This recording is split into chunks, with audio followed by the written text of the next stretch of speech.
तो अपनी बात सिद्ध करने के लिए तुम्हें एक परीक्षा से गुजरना होगा। नमस्कार दोस्तों, व्हाट द फिल्म चैनल में आपका स्वागत है और इस वीडियो में हम आपके लिए लाए हैं असुर का सीज़न 1 का रिकैप। इस वीडियो में हम असुर सीज़न 1 के 4 एपिसोड्स का रिकैप बताएंगे, तो बिना देरी किए वीडियो शुरू करते हैं।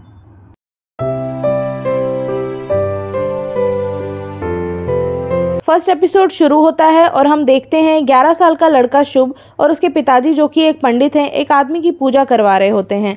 पूजा के बाद शुभ और उसके पिताजी नाव से घर जा रहे होते हैं कि तभी शुभ के पिताजी की नदी में डूबकर मृत्यु हो जाती है, लेकिन शुभ के चेहरे पर ज़रा सी भी शिकन नहीं होती। पिता की मौत के बाद शुभ अघोरियों के पास चला जाता है।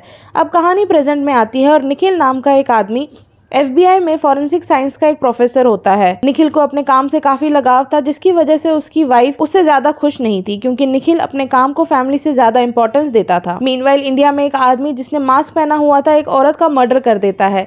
निखिल को एक अननोन नंबर से मैसेज आता है जिसमें कुछ कोऑर्डिनेट्स होते हैं। निखिल इसे अपने दोस्त लोलार को भेज देता है जो CBI के लिए काम करता था। इस लोकेशन पर लोलार को एक औरत की डेड बॉडी मिलती है जिस पर मास्क लगाया हुआ था।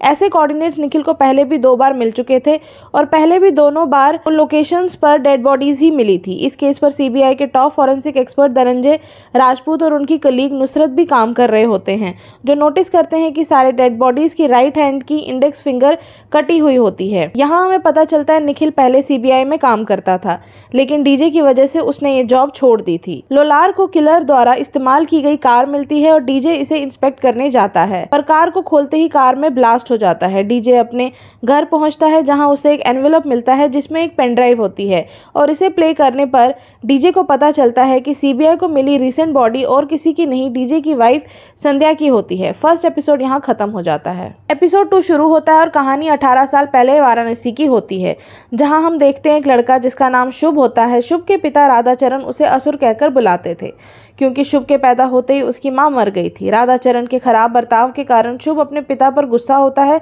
और इसी गुस्से में वो एक कुत्ते को जलाकर मार डालता है। सीन प्रेजेंट में आता है।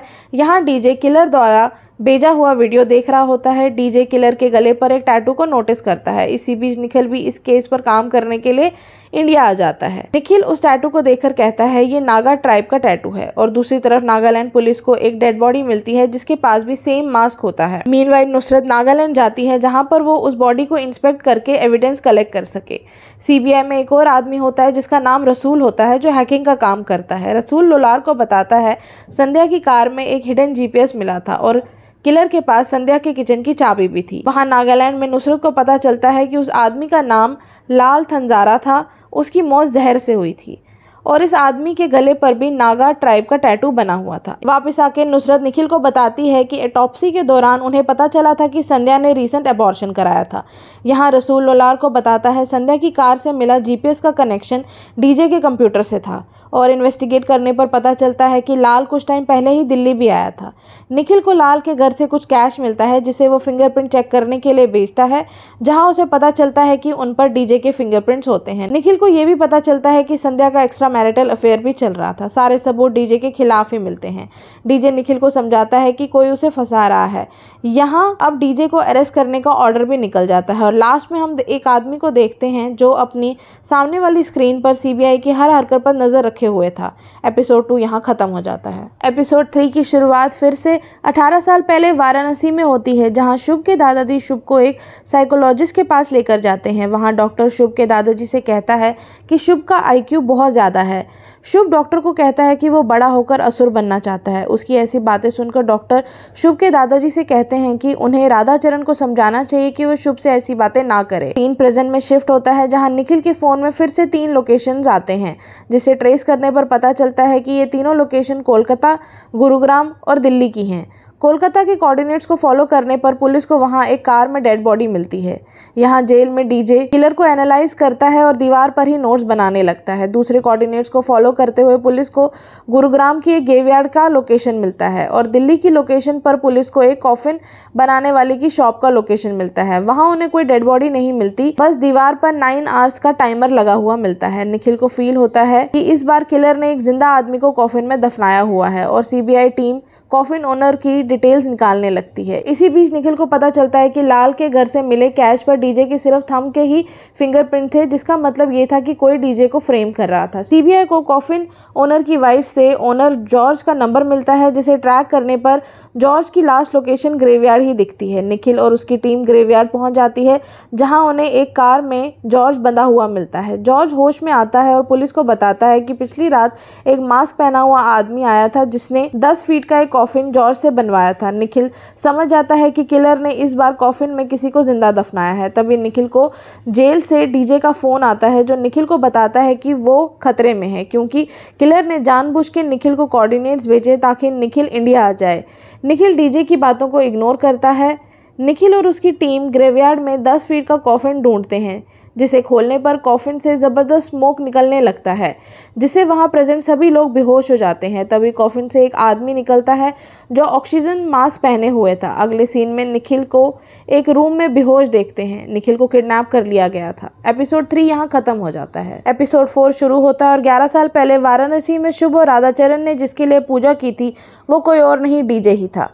और जब पुलिस को राधाचरण की बॉडी पानी से मिलती है, तब डीजे ने ही पुलिस को बताया था कि उनकी मौत डूबने से नहीं जहर से हुई है। सीन प्रेजेंट में शिफ्ट होता है और हम देखते हैं निखिल लापता है और सीबीआई वाले उसे ढूंढ रहे हैं।